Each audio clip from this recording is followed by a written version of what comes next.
Well, what's going on today? Lots about, I guess, pandemic stuff, things in the air, specifically, I guess, drones and stuff too. It's kind of interesting reading this one. Remember that story the other time about a family losing a drone, so they basically tried to post up the footage they saw on the internet? Well, how about this? This says, 1 in a million, family in Thunder Bay, Ontario, flying high after unexpected return of a crashed drone.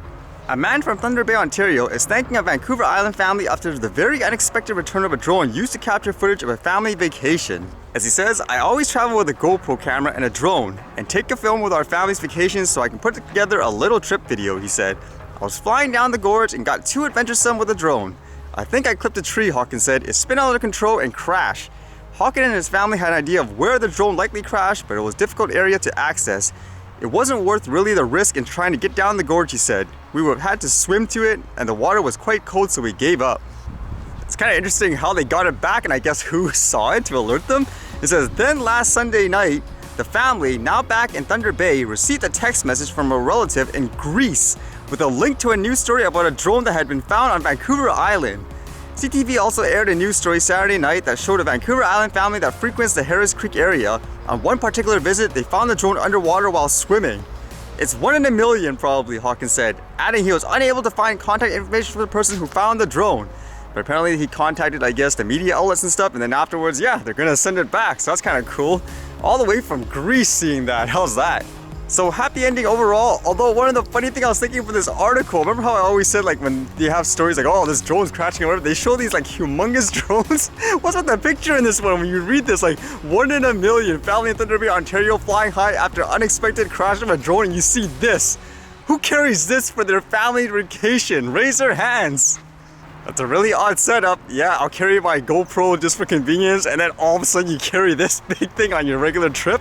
No wonder why he crashed it if you're trying to fly it through like little tight trees and stuff like that or whatever. Makes me wonder if they even thought about that when they published like a story like this. Don't they say, oh, okay, they lost, let's say it was a Mavic Air, so let's find like a stock photo or whatever of that, as opposed to this humongous thing. And this was really interesting because people often say when you fly drones, you should completely stay away from natural disasters. Like there's actually places that make it illegal to do that, which in some cases it doesn't make sense, especially if you're using it to document it to help other people or potentially, for example, finding stranded people. So this one here is kind of interesting. It says CMU, amateur drone videos posted to social media could be used to assess storm damage. CMU wants to use drone videos posted to social media to assess damage after disasters. The university says drone video offers a better look and more angles than satellite images. Drone videos are also being posted quickly to social media, which helps move the damage assessment process along considerably, according to the university. Researchers are developing a system called MSNet that uses artificial intelligence to screen the videos and identify buildings to assess whether they're damaged, and if so, how badly. CMU said that many drone videos were posted to social media after Hurricane Laura first hit the Gulf Coast. So it's kind of neat to think about. Basically, just average people seeing some kind of disaster like they said here. They capture it with their drone, post it on social media just to show people, and I guess this robot or whatever you want to call it, AI, will go around the web looking for drone footage and try to piece everything together to, like they say, give you the perspective. I mean, to me, that's great. And at the same time, it just shows you how you could use it in a great way, especially here in a natural disaster. I mean, imagine again, like some regulations, like there was actually one here in Canada where there was like floodings and stuff, and when they had the interim laws, like no, absolutely illegal to fly over like natural disasters. Yet they were using it in the media and they had nothing to say afterwards. Like the regulators, it's only, we recommend you do not fly this. That brings up the point again. In my opinion, there's more good that could be used like in a tech, so you shouldn't make it over the top and ridiculous where it restricts like the regular person from using it in a good way. You have those minority of people that use it in a bad way, but that's the same thing for everything if you think about it.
Alright, see you guys later.